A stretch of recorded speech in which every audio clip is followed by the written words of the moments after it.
asalaamaaleykum wa rahmatullahi taala wa barakaatu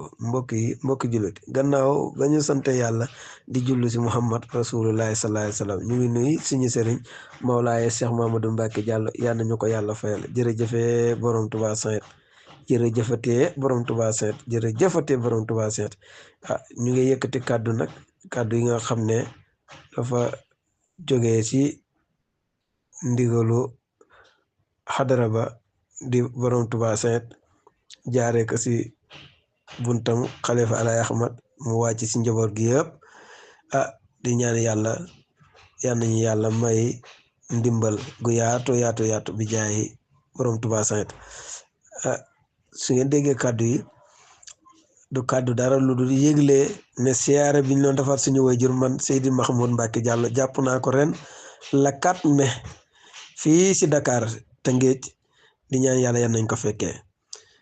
bis bi nag yàlla dafa ñu am ñu ngi ko tuddee ñu baax ñu nga xam ne ay nitu diine lañ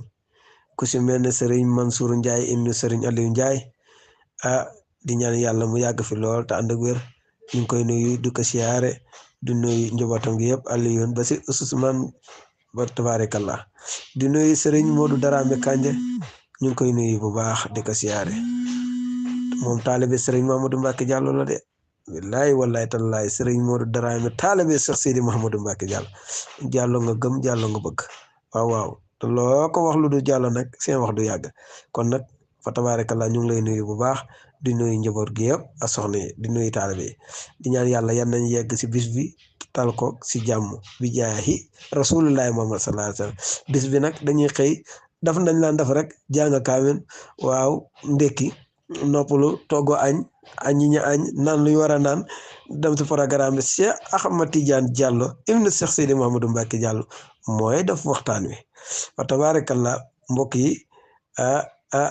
am na ay surprise yàlla dimbale ñu am na ay surprise yu bari wa tabarakallah yu serax yan ñu yàlla kattanal bi jaahi Mawlana Cheikh Seydi Mouhamadou Mbacke Diallo borom